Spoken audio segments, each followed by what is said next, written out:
Good morning to all students. तो बेटा आज की वीडियो में हम आपके लिए मोशन का फर्स्ट पार्ट लेकर आए हैं। आई होप ये वीडियो भी आपको पसंद आएगी। जब लास्ट हमने सेकंड चैप्टर की वीडियो की थी उसमें आप लोगों ने काफ़ी उसको लाइक किया। आई होप आपको ये भी पसंद आएगी। तो जिसने अभी तक चैनल सब्सक्राइब नहीं किया वो चैनल सब्सक्राइब भी कर ले, और अगर वीडियो पसंद आए तो आप अपने फ्रेंड्स को भी शेयर करें। तो देखो ये चैप्टर है हमारा मोशन। अब इसमें क्या दिखाया गया है, एक लेपर्ड जो भाग रहा है ये अपनी पोजीशन को चेंज कर रहा है। दैट मीन्स ये किस में है, मोशन में। आइए इसको थोड़ा डीप तक जानते हैं। What is motion? हम मोशन कहते किसको हैं, एग्जैक्टली मोशन किसे बोला जाता है, आप वो समझिए। एनी फिजिकल मूवमेंट और चेंज इन पोजीशन और place relative to a reference point. किसी रेफरेंस पॉइंट के रिलेटिव में या तो किसी पोजीशन को चेंज करना या फिर किसी प्लेस को चेंज करना, वो क्या कहलाता है, मोशन। अब जैसे ये गर्ल एक जगह पर खड़ी है, इसको मान लिया रेफरेंस पॉइंट कि यहाँ पे ना हमने मार्क भी लगा दिया और इसी चीज़ को हमने क्या ले लिया, रेफरेंस पॉइंट। अब इसके रिस्पेक्ट में ये जितनी भी मतलब ये कहीं भी जाएगी, दैट मीन्स ये इसके रिस्पेक्ट में क्या करेगी, मूवमेंट करेगी, मोशन करेगी। सो एनी फिज़िकल मूवमेंट, या तो किसी भी फिज़िकल मूवमेंट का होना या पोजीशन का चेंज होना या फिर प्लेस का चेंज होना किसी भी रेफरेंस पॉइंट के रिलेटिव में, वो क्या कहलाता है, मोशन। आगे देखिए और हम पढ़ते हैं मोशन के बारे में। यानी कि आपको ये पता होता है कि रेफरेंस पॉइंट का होना ज़रूरी है मोशन के लिए। आगे है मोशन का मतलब। मोशन के बारे में और देखते हैं। Motion is the change in position of a body with time, कि टाइम के साथ साथ किसी बॉडी की पोजीशन का चेंज होना क्या कहलाता है, मोशन। टाइम के साथ साथ किसी बॉडी की पोजीशन का चेंज होना, मान लो पहले वो किसी ए पॉइंट पे है, बाद में वो ए पॉइंट से किसी बी पॉइंट पे चली गई, तो कुछ तो टाइम लगा होगा ना उसे ए पॉइंट से बी पॉइंट में जाने में। तो टाइम के साथ साथ किसी बॉडी की पोजीशन का चेंज होना, वो क्या कहलाता है, motion. Motion can be described in terms of the distance moved और द डिस्प्लेसमेंट। तो मोशन को आप डिस्क्राइब करते हो एक तो डिस्टेंस की टर्म में और एक डिस्प्लेसमेंट की टर्म में।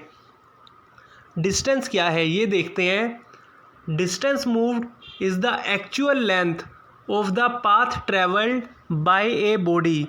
अब मान लो कोई पाथ है, कोई रास्ता है, अब जितनी उसकी एक्चुअल लेंथ है आप उतनी ही लेंथ को कवर कर रहे हो, तो उसको तो हम क्या बोलेंगे कि आप डिस्टेंस ट्रैवल कर रहे हो वहाँ पर।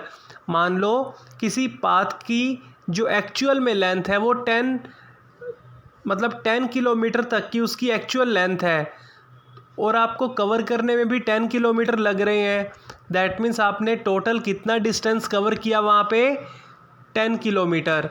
तो जो एक्चुअल पाथ लेंथ होती है आप उतना ही डिस्टेंस कवर करते हो, तो उसको हम क्या बोलेंगे, डिस्टेंस। सो डिस्टेंस मूव्ड क्या है, it is the actual length of the path. किसी भी पाथ की जो एक्चुअल लेंथ है वही उसका क्या बोला जाएगा, डिस्टेंस। यानी कि जितनी किसी पाथ की एक्चुअल में लेंथ है उसको ट्रैवल करने में भी कितना डिस्टेंस आप ट्रैवल करोगे, उतना ही डिस्टेंस होगा जितनी उस पाथ की एक्चुअल में लेंथ होगी। आगे डिस्प्लेसमेंट समझिए। Displacement is the length of shortest path travelled by the body from initial position to final position. अब इनिशियल पोजीशन से फाइनल पोजीशन तक जाने के लिए जो आप शॉर्टेस्ट डिस्टेंस कवर करते हो, उस शॉर्टेस्ट डिस्टेंस को क्या बोला जाता है, डिस्प्लेसमेंट। किसी इनिशियल पॉइंट से फाइनल पॉइंट तक जाने के लिए आप जो कम से कम डिस्टेंस ट्रैवल करते हो उसे बोला जाता है डिस्प्लेसमेंट। चलो मैं आपको एक एग्ज़ाम्पल देता हूँ यहीं पे बना के, देखिए ध्यान से। हमने एक पॉइंट ले लिया ए, एक पॉइंट ले लिया बी। अब इस ए से बी तक जाने में आप इसको देखो सर्कल के थ्रू भी ए से बी तक जा सकते हो, या आप डायरेक्टली ए से बी तक एक सीधी लाइन में चले जाएं। तो जो शॉर्टकट डिस्टेंस होगा ए से बी तक जाने में उसको बोला जाएगा डिस्प्लेसमेंट, और जो लॉन्ग कट से आप ए से बी तक जाओगे उसको बोला जाता है डिस्टेंस। ठीक है, तो इस तरह से जो लॉन्गेस्ट डिस्टेंस होगा, जो लॉन्गेस्ट पाथ आप कवर करोगे उसको बोलते हैं डिस्टेंस, और जो शॉर्टकट वाला पाथ आप कवर करते हो उसको बोला जाता है डिस्प्लेसमेंट। ठीक है, आगे देखिए एग्जाम्पल ऑफ मोशन। तो यहाँ मोशन के कुछ एग्जाम्पल आपको गिवन है। The average speed of bullet train is 320 kilometre per our. अब ट्रेन की इतनी एवरेज स्पीड है, दैट मीन्स ये अभी किस में है, मोशन में। ये कार जो है, ये कार चलती हुई आपको दिखाई दे रही है, सो ये कार भी किस में है, मोशन में। मोशन ऑफ बॉल डाउनवर्ड, आप किसी बॉल को किसी इंक्लाइंड प्लेन से जैसे ही छोड़ते हो तो वो बॉल उस इंक्लाइंड प्लेन पे अपने आप नीचे की तरफ आएगी, दैट मीन्स वो किस में होगी, मोशन में। ये मोशन का कौन सा एग्जाम्पल है, डाउनवर्ड डायरेक्शन में मोशन हो रहा है। ये कार सीधा जा रही है, दैट मीन्स ये स्ट्रेट लाइन वाला मोशन है। ये ट्रेन का भी स्ट्रेट लाइन वाला मोशन है। आगे देखिए मोशन के हैं two types. First one is uniform motion and second one is non uniform motion. Uniform का मतलब होता है same. If a body travels equal distances in equal intervals of time, it is said to be in uniform motion। अगर कोई body equal distance को equal time interval में cover करे तो हम क्या बोलेंगे कि वो कौन सा मोशन होगा, यूनिफॉर्म मोशन। मान लो 5 किलोमीटर का डिस्टेंस कवर किया जा रहा है 10 मिनट्स में, तो अगले 5 किलोमीटर का डिस्टेंस अगले 10 मिनट्स में, तो टोटल 20 मिनट्स में आपने कितना डिस्टेंस कवर कर लिया, 5 + 5 10 किलोमीटर। अगले 10 मिनट्स में कितना होगा, सो 10 + 10 + 10 30 मिनट्स में आप कितना कर लोगे, 5 + 5 + 5 15 किलोमीटर का डिस्टेंस। तो देखो हमने उधर से टाइम को ऐड करते जा रहे हैं, इक्वल इंटरवल्स का टाइम लिया हमने और इक्वल आपने डिस्टेंस लिया। सो अगर इक्वल डिस्टेंस कवर किया जाए इक्वल टाइम इंटरवल में तो उसको क्या बोलेंगे, आप कौन से मोशन में हो, यूनिफॉर्म मोशन में। दोबारा समझ लो, आपने लिया कि 5 किलोमीटर का डिस्टेंस आप कवर करते हो 10 मिनट्स में, तो 10 किलोमीटर का कितने में करोगे, 20 मिनट्स में, क्योंकि इक्वल टाइम में आपने इक्वल डिस्टेंस को कवर करना है। तो आप कौन सा मोशन करोगे वहाँ पे, यूनिफॉर्म मोशन। अब इसी का opposite, if a body travels unequal distances in equal interval of time, कि body equal intervals of time में अनइक्वल डिस्टेंस कवर करे। यानी कि देखो टाइम तो आपने इक्वल लेना है, पहले 10 मिनट में देखा कितना डिस्टेंस है, अगले 10 मिनट में देखा कितना डिस्टेंस है। कंडीशन ये है कि दोनों जो अलग अलग टाइम इंटरवल्स आप ले रहे हो, लेने आपको सेम है टाइम इंटरवल्स, बट उनमें डिस्टेंस इक्वल नहीं होना चाहिए। मान लो आपने पहले 10 मिनट्स में डिस्टेंस कवर किया 5 किलोमीटर का, फिर अगले 10 मिनट्स में डिस्टेंस कवर किया 4 किलोमीटर का, फिर अगले 10 मिनट्स में आपने किया 6 किलोमीटर का। तो आप टाइम इंटरवल तो 10 मिनट्स का ले रहे हो, बट डिस्टेंस आप कभी ज़्यादा कवर कर रहे हो, कभी कम कवर कर रहे हो। तो इस तरह का मोशन क्या होगा, non uniform motion.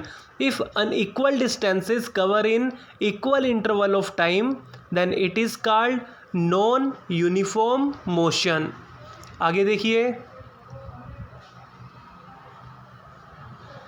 Example uniform motion का भी है और नॉन यूनिफॉर्म मोशन का भी है। तो देखो कोई भी 2 एग्जाम्पल आप ले सकते हो। ये आपको क्लॉक दिख रही है, सो ये क्लॉक जब भी मूव करती है, अब देखो इसमें मिनट वाली सुई होती है और एक आवर वाली। अब जैसे मिनट वाली सुई आप देखते हो कि हर 5 मिनट्स के बाद ये एक गैप को कवर करती है। दैट मीन्स अगर इसने 1 से 2 पे आना है तो 5 मिनट लगेंगे, 2 से 3 पे जाना है तो दोबारा से 5 मिनट लगेंगे। सो जो मिनट वाली सुई है मैं उसका बता रहा हूँ, जो मिनट वाली नीडल है इसमें हम उसकी बात कर रहे हैं। सो जो वॉल क्लॉक है या जो आपकी हैंड क्लॉक होती है, वो किसको मूव मतलब कौन सा मोशन होता है उसमें, यूनिफॉर्म मोशन। कि 1 से 2 पे जाना है उसने तो 5 मिनट्स, फिर 2 से 3 पे जाना है फिर 5 मिनट्स, 3 से 4 पे जाना है फिर 5 मिनट्स, यानी कि एक एक का गैप कवर कर रही है 5 मिनट्स में। और अगर आवर वाली सुई देखते हो उसमें भी यूनिफॉर्म मोशन है कि उसको 60 मिनट्स, जब 60 मिनट्स कंप्लीट हो जाएंगे तो आवर वाली सुई जो है वो 1 से 2 पे आती है, अगले 60 मिनट्स कंप्लीट होंगे तो वो 2 से 3 पे आती है, अगले 60 मिनट्स कंप्लीट होंगे तो 3 से 4 पे आती है।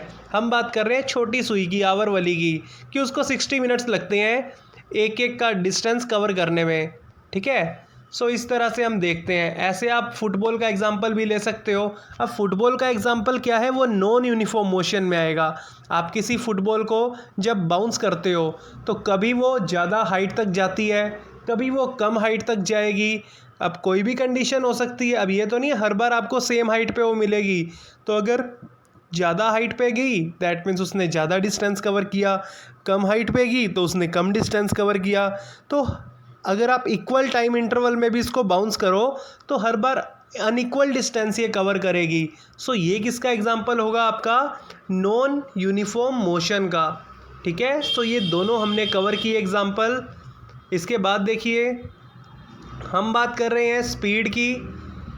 सो स्पीड किसको बोलते हैं, डिस्टेंस अपॉन टाइम। ये स्पीड का फॉर्मूला होता है डिस्टेंस अपॉन टाइम, कि कितने टाइम इंटरवल में आप कितना डिस्टेंस कवर करोगे। तो ये किसको डिटरमाइन करेगा, ये ऑब्जेक्ट की स्पीड के बारे में हमें बताएगा। So speed of a body is the distance travelled by the body in unit time, कि एक यूनिट टाइम में कोई बॉडी कितना डिस्टेंस कवर करती है या कितना डिस्टेंस ट्रैवल करती है, वो उसकी स्पीड के बारे में बताता है। Speed of a body is the distance travelled bye the body in unit time. Speed का फॉर्मूला आप क्या लिखते हो, डिस्टेंस अपॉन में time. If a body travels A distance S in time T, अगर कोई बॉडी एस डिस्टेंस को travel करती है टी टाइम में, तो स्पीड का फॉर्मूला क्या होता है, स्पीड का फॉर्मूला होता है distance upon time. So distance यहाँ पे है हमारे पास स्मॉल एस और टाइम है हमारे पास स्मॉल टी। एसआई यूनिट अगर आप देखो, आपको पता है डिस्टेंस की एसआई यूनिट होती है मीटर, टाइम की एसआई यूनिट होती है सेकेंड। सो आप लिख रहे हो distance upon time, so distance की जगह पे डिस्टेंस की एसआई यूनिट लिख दो और टाइम की जगह पे टाइम की एसआई यूनिट लिख दो। सो स्पीड की एसआई यूनिट क्या होगी, मीटर अपॉन सेकेंड। आपने स्पीड का फॉर्मूला लिखा डिस्टेंस अपॉन टाइम, तो आपको अगर स्पीड की एसआई यूनिट पूछी जाए तो आप उसी फॉर्मूले में डिस्टेंस की जगह पे डिस्टेंस की एसआई यूनिट और टाइम की जगह पे टाइम की एसआई यूनिट, डिस्टेंस की एसआई यूनिट होती है मीटर और टाइम की एसआई यूनिट होती है सेकेंड। तो आपको स्पीड की एसआई यूनिट क्या मिलेगी, metre per second. So SI unit of speed is metre per second. आप इसको मीटर सेकेंड इनवर्स भी लिख सकते हो। दैट मीन्स आपने लिखा स्मॉल एस, आपने लिखा small M multiply small S और एस की पावर में -1, इसको बोलते हैं मीटर सेकेंड इनवर्स, या आप मीटर डिवाइड में सेकेंड भी लिख सकते हो, दोनों का मीनिंग सेम है। Since speed has only magnitude, speed जो है वो सिर्फ मैग्नीट्यूड पे डिपेंड करती है, इसको डायरेक्शन से कोई लेना देना नहीं है। तो जब मैग्नीट्यूड पे डिपेंड हो कोई भी टर्म तो उसकी स्केलर क्वांटिटी होती है, और जब मैग्नीट्यूड और डायरेक्शन दोनों पे डिपेंडेंस दिखाई जाए तो उसकी वेक्टर क्वांटिटी होती है। आगे देखिए एग्जाम्पल दे रखे हैं आपको, यहाँ आपको दो तरह की कार दे रखी है, एक है रेड कलर की कार एंड एक है ग्रे कलर की कार। आपको दिया हुआ है एग्जाम्पल में कि जो रेड कार है इसकी स्पीड है 30 मीटर पर सेकेंड और जो ग्रे कार है इसकी स्पीड है 40 मीटर पर सेकेंड। सो जिसकी स्पीड ज़्यादा है वो आपको आगे जाती हुई दिखाई दे रही है, जिसकी स्पीड कम है वो कार आपको पीछे दिखाई दे रही है। So the red car is at the speed of 30 metre per second and the grey car is at the speed of 40 metre per second. जिसकी स्पीड जितनी ज़्यादा होगी वो उतनी फास्ट मूव करेगी। ठीक है, तो इस तरह से जो स्पीड है वो सिर्फ मैग्नीट्यूड पे डिपेंड करती है। मैग्नीट्यूड बोलते हैं हम इस नंबर को, मतलब जितना बड़ा ये नंबर होगा उतनी ज़्यादा स्पीड होगी। मान लो आपने लिखा 60 मीटर पर सेकंड, तो 60 तो इन सबसे ही ज़्यादा हो गया, तो वो वाली कार तो सबसे ज़्यादा तेज़ जाएगी। ठीक है, तो जितना बड़ा नंबर होगा, जितना उसका मैग्नीट्यूड होगा, सो उतनी ही ज़्यादा स्पीड होगी, उतनी ही फास्टली वो ऑब्जेक्ट मूव करेगा। आगे देखिए, एवरेज स्पीड। एवरेज स्पीड हम किसको बोलते हैं? Average speed is the ratio of total distance travelled to the total time taken, कि टोटल डिस्टेंस ट्रैवल करने में कितना टोटल टाइम लगा, वो होती है एवरेज स्पीड। एवरेज स्पीड के लिए हम क्या करते हैं? मान लो आपने एक बड़ा रास्ता कवर करना है, आपने एक बड़ा डिस्टेंस कवर करना है, सो आप उसको 2 पार्ट्स में डिवाइड कर दो। मान लो आपने ए पॉइंट से सी पॉइंट तक जाना है, हमने लिया ए पॉइंट और आपने ए से सी तक जाना है, तो आप पहले कहाँ से कहाँ तक जाओगे? ए से बी पॉइंट तक जाओगे, फिर बी से सी तक जाओगे, तो ये बनेगा आपका टोटल डिस्टेंस। मान लो ए से बी तक जाने में डिस्टेंस लगा S1, बी से सी तक जाने में डिस्टेंस लगा S2, तो S1 प्लस S2 ये बनेगा आपका टोटल डिस्टेंस। ठीक है, और ए से बी तक जाने में टाइम लगेगा T1, बी से सी तक जाने में टाइम लगेगा T2, सो ये होगा आपका टोटल टाइम। आपको मैंने क्या बताया? 1 सेकेंड। सो आपको यहाँ बताया जा रहा है एवरेज स्पीड किसके इक्वल होती है? Total distance travelled in total time taken. आपने कोई 2 पॉइंट लिए हैं, ए और बी। ए और बी के बीच में हमने एक तीसरा पॉइंट ले लिया, मान लो सी। तो ए से सी तक जाओगे, फिर सी से बी तक जाओगे ना। सो ए से सी तक जाने में कुछ डिस्टेंस लगा, फिर सी से बी तक जाने में कुछ डिस्टेंस लगा, दोनों को ऐड कर लो, वो हो जाएगा आपका टोटल डिस्टेंस। और ए से सी तक जाने में जितना टाइम लगा, सी से बी तक जाने में जितना टाइम लगा, दोनों को ऐड कर लो, वो हो जाएगा total time. So average speed क्या मिलेगी यहाँ पे? टोटल डिस्टेंस कवर अपॉन में टोटल टाइम। आगे देखो, वेलोसिटी। वेलोसिटी भी सेम टर्म होती है, बट एक ही डिफरेंस है कि ये डायरेक्शन पे डिपेंड करती है और स्पीड डायरेक्शन पे डिपेंड नहीं करती। वेलोसिटी की वेक्टर क्वांटिटी है और स्पीड की स्केलर क्वांटिटी होती है। बट अगर बात की जाए कि दोनों स्ट्रेट रोड में जा रहे हैं एक जगह से दूसरी जगह, तो स्पीड और वेलोसिटी सेम हो सकते हैं। मैं कह रहा हूँ एक जगह से दूसरी जगह जाने की बात हो रही है, वापस आने की नहीं। अगर कोई ऑब्जेक्ट एक जगह से दूसरी जगह गया और वापस भी आया, तो वेलोसिटी चेंज हो जाएगी, बिकॉज वो अपनी डायरेक्शन चेंज कर रहा है उस केस में। सो डायरेक्शन चेंज करने से डिस्टेंस पे या स्पीड पे कोई इफ़ेक्ट नहीं पड़ता, बट अगर डायरेक्शन चेंज की जाए तो वेलोसिटी पे इफ़ेक्ट पड़ता है।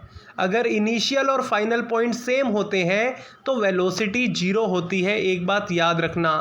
अगर इनिशियल और फाइनल पॉइंट सेम होते हैं तो वेलोसिटी 0 होती है।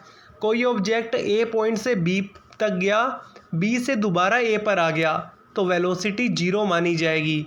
कोई ऑब्जेक्ट जैसे मान लो इस ए पॉइंट पे है, ये पूरा सर्कल में घूमकर दोबारा इसी पॉइंट पर आ गया, तो इसकी वेलोसिटी कितनी मानी जाएगी? 0, क्योंकि ये जिस पॉइंट से चला था उसी पॉइंट पे वापस आ गया, तो इसकी वेलोसिटी यहाँ कितनी मानी जाएगी? 0। अगर इनिशियल पॉइंट और फाइनल पॉइंट जब भी सेम होते हैं तो आपकी वेलोसिटी 0 हो जाती है, बिकॉज उस केस में आपका जो डिस्प्लेसमेंट है वो 0 हो जाता है। और वेलोसिटी का फॉर्मूला होता है displacement upon time. So displacement 0 होने से आपकी वेलोसिटी भी क्या हो जाती है? 0 के इक्वल। चलो अब पढ़ते हैं इसके बारे में। The quantity which specify both the direction of motion and the speed, कि जो क्वांटिटी डायरेक्शन ऑफ मोशन भी बताए और स्पीड के बारे में भी बताए, उसको बोलते हैं velocity. Velocity of a body is the displacement of body per unit time. Velocity किसे बोला जाता है? किसी भी बॉडी का डिस्प्लेसमेंट पर यूनिट टाइम, उसको बोलेंगे वेलोसिटी। सो वेलोसिटी का फॉर्मूला भी यही लिखना है आपने, डिस्प्लेसमेंट अपॉन में time taken. Since velocity has both magnitude and direction, so it is a vector quantity. अब वेलोसिटी का मैग्नीट्यूड भी होता है और इसकी डायरेक्शन भी होती है, सो इसको बोलते हैं वेक्टर क्वांटिटी। आगे देखो, जैसे आपने एवरेज स्पीड की थी वैसे ही होती है average velocity, but average velocity के दो फॉर्मूलाज मिलेंगे आपको। एक तो होगा total displacement upon total time taken, एक होगा initial velocity plus final velocity upon में 2। सो देखो दो फॉर्मूला है यहाँ पे। It is the ratio of, जैसे आपने एवरेज स्पीड का फॉर्मूला देखा था total distance upon total time taken, तो एवरेज वेलोसिटी का होगा total displacement. It is the, देखो यहाँ दे रखा है एवरेज वेलोसिटी का formula total displacement upon total time taken. And also average velocity is also the mean of initial velocity u and final velocity v। Average velocity को initial velocity और final velocity का mean बोला जाता है। देखो कोई भी दो टर्म है, आप मैथमेटिक्स में क्या पढ़ते हो, कोई भी दो टर्म्स है अगर आपको उनका मीन निकालना है तो उन दोनों टर्म्स को ऐड करो और उसको 2 से डिवाइड कर दो, तो वो हो गया उसका मीन। अब कोई भी तीन टर्म्स हैं आपको उसका मीन निकालना है तो तीनों को ऐड करो और 3 से डिवाइड कर दो, वो हो गया उसका मीन। सो इसी तरह से अब यहाँ पे दो टर्म्स हैं, एक है इनिशियल वेलोसिटी और एक है फाइनल वेलोसिटी, आपको इसका मीन बताना है। सो इनका जो मीन होगा वो एवरेज वेलोसिटी के इक्वल होता है। So average velocity is the mean of initial velocity and final velocity, और इनके मीन का फॉर्मूला होगा u प्लस वी डिवाइड में 2, initial velocity plus final velocity upon में 2। और स्पीड और वेलोसिटी दोनों की एसआई यूनिट सेम होती है मीटर पर सेकेंड, क्योंकि स्पीड का फॉर्मूला भी डिस्टेंस अपॉन टाइम, वेलोसिटी का फॉर्मूला भी डिस्प्लेसमेंट अपॉन टाइम। तो डिस्टेंस की एसआई यूनिट भी मीटर, डिस्प्लेसमेंट की एसआई यूनिट भी मीटर, टाइम की दोनों जगह सेकंड सेकंड, सो दोनों की एसआई यूनिट सेम होती है metre per second. Example problem देखिए, आपको क्या बता रखे हैं यहाँ पे। If a car changes its speed from 10 metre per second to 20 metre per second in just 5 second, अगर कोई कार अपनी स्पीड को चेंज कर रही है, अब पहले कार की स्पीड थी 10 मीटर पर सेकेंड, तो वो तो हो गई इनिशियल स्पीड। बाद में कार की स्पीड है 20 मीटर पर सेकेंड, तो वो हो गई फाइनल स्पीड, और टाइम कितना लगा 5 सेकेंड। तो एवरेज वेलोसिटी क्या होगी। अब देखो कार जो है, कार मूव कर रही है 10 मीटर पर सेकेंड, अब आपसे पूछा कि एवरेज वेलोसिटी पूछी है, that means 10 metre per second आपको इनिशियल वेलोसिटी दी है और 20 मीटर पर सेकेंड आपको फाइनल वेलोसिटी दी है। क्योंकि आपने एवरेज वेलोसिटी का फॉर्मूला लगाना है ना, वो क्या होगा, जब दोनों वेलोसिटीज़ आपको गिवन है तो आप क्या फॉर्मूला लगाओगे, initial velocity plus final velocity upon में 2। आपको टाइम यहाँ पे पजल करने के लिए दे रखा है, क्योंकि एवरेज वेलोसिटी के फॉर्मूले में टाइम तो तब लगता ना जब डिस्प्लेसमेंट दिया होता, बट यहाँ तो आपको दोनों ही वेलोसिटीज़ गिवन है। सो हम एवरेज वेलोसिटी लिखते हैं mean of the velocity, initial velocity plus final velocity upon में 2। सो इनिशियल वेलोसिटी है 10, फाइनल वेलोसिटी है 20, दोनों को ऐड किया और 2 से डिवाइड किया, दैट मीन्स एवरेज वेलोसिटी मिलेगी 50 metre per second, 15 metre per second. Next देखिए, एक ये आपका थर्ड क्वेश्चन भी है एक्सरसाइज का, अब्दुल वाला मोस्ट इंपॉर्टेंट क्वेश्चन है बेटा ये आपका। Abdul while driving to school computes the average speed for his trip to be 20 kilometre per hour. Abdul जब स्कूल की तरफ जाता है तो कितनी एवरेज स्पीड कवर करता है, to be 20 kilometre per hour, तो कितनी स्पीड के साथ वो जाता है 20 kilometre per hour. And on return trip along the same route, और जब वो उसी रास्ते से वापस आता है स्कूल से, देयर इज़ लेस ट्रैफिक, तो रास्ते में उसे कम ट्रैफिक मिलता है, तो कम ट्रैफिक होने के कारण नॉर्मल सी बात है उसकी स्पीड बढ़ जाएगी। अब आप मान लो जीटी रोड पे जा रहे हो, तो जीटी रोड पे अगर आपको ट्रैफिक मिला, आप अपने आप ही अपने व्हीकल की स्पीड को कम रखोगे। अगर आपको रोड खाली मिला, ट्रैफिक ना मिला, तो आप स्पीड को बढ़ा दोगे। तो यही काम किया अब्दुल ने। अब्दुल जब अपने घर से स्कूल जा रहा था तो रास्ते में ट्रैफिक था, तो स्पीड थी उसकी 20 किलोमीटर पर आवर, और जब वो वापस आ रहा था तो उसको ट्रैफिक कम मिला, तो उसने स्कूल से वापस आते हुए अपनी स्पीड कितनी रखी, 30 किलोमीटर पर आवर। सो आपसे पूछा है what is the average speed of the Abdul's trip, तो सारे रास्ते में उसने एवरेज स्पीड कितनी रखी अब्दुल के ट्रिप की, ये बताना है। तो आपको देखो पहले लेट करके चलना है पूरा सम। हमने लिया let the one side distance is x kilometre, हमने माना एक साइड का डिस्टेंस कितना है x किलोमीटर। दैट मीन्स अगर उसको स्कूल से घर जाने में x डिस्टेंस कवर करना है, स्कूल से घर जाने में x डिस्टेंस कवर करना है, तो घर से स्कूल आने में भी कितना करेगा x डिस्टेंस। तो डिस्टेंस तो अलग हो नहीं सकता ना, जितनी दूरी घर से स्कूल की है उतनी ही दूरी स्कूल से घर की भी है। सो वो एक साइड का डिस्टेंस कितना ले रहा है x किलोमीटर। तो दोनों, क्योंकि वो दोनों बार मूव किया ना, एक बार वो घर से स्कूल भी गया फिर वो स्कूल से घर भी आया, सो टोटल डिस्टेंस हो जाएगा 2x kilometre. x kilometre distance जाने का और x किलोमीटर डिस्टेंस वापस आने का, सो टोटल डिस्टेंस हो जाएगा यहाँ पे 2x किलोमीटर। ठीक है, तो देखो यहाँ दे रखा है total distance cover is 2x kilometre. हमने एक साइड का डिस्टेंस अगर x किलोमीटर लिया तो वापस आने का भी तो x लगेगा, टोटल डिस्टेंस हो गया 2x किलोमीटर। अब देखो टाइम निकालते हैं यहाँ पे कि उसको घर से स्कूल आने में कितना टाइम लगा होगा। अब देखो अगर आप टाइम का फॉर्मूला लिखोगे, स्पीड को अगर आप डिस्टेंस अपॉन टाइम लिखते हो, आप लिखते हो s is equal to D upon T.